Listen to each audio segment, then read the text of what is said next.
दुनिया बलोचा निमाते वतन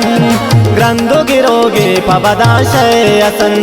मनी मातेन वतन गिरोगे शयसन मनी मातेन वतन गिरोगे शयसन मनी मातेन वतन गिरोगे शयसन।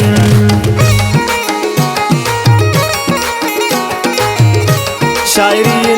गोमा मैं दोस्त इमरान से वस्ताद राशिद अमराज़ मिन्नतवार बात बदल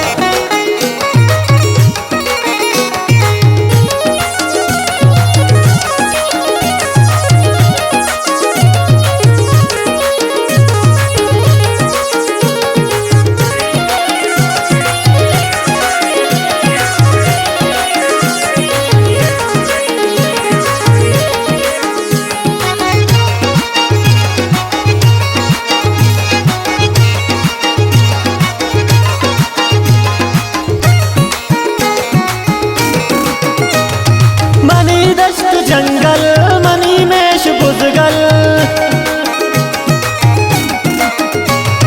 मनी दश्त जंगल मनी मेश बुजगल जै मर्श पांकान ज़ेरों कुनल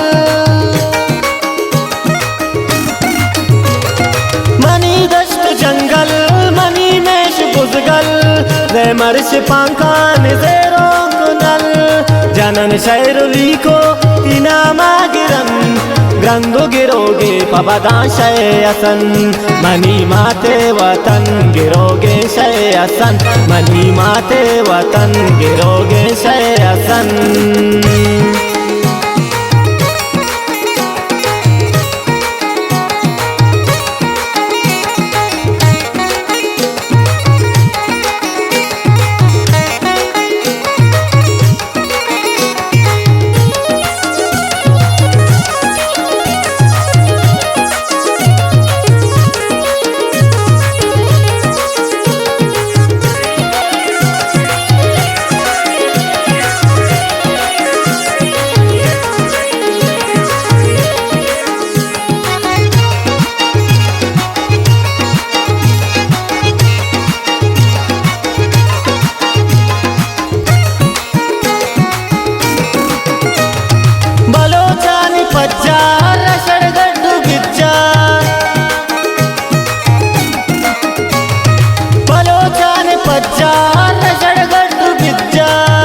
मानु मद गो मयार जलविया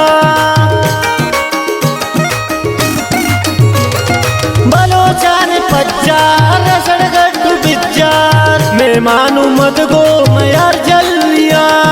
नी पेर जोच बुड़जिन कला था मसन ग्रंदो गिरोगे पबदा शयसन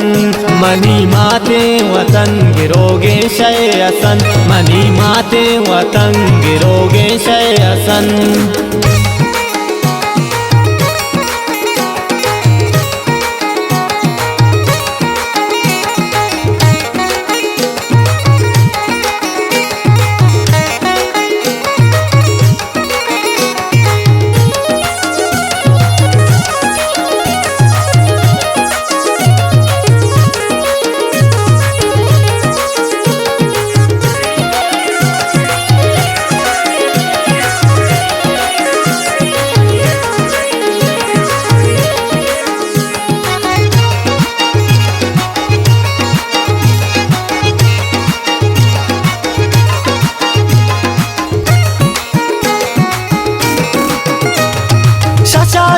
ग्वादर बलानो शिबुंदर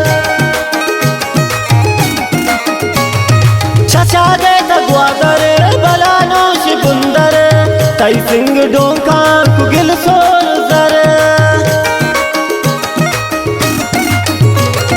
छछा दे ग्वादर बलानो शिबुंदर तई सिंह डोंका कुगिल सोल जर मबी राशिद चुमुर वर बेनगन ग्रंदो गिरोगे पबदा शयसन मनी माते वतन गिरोगे शयसन मनी माते वतन गिरोगे।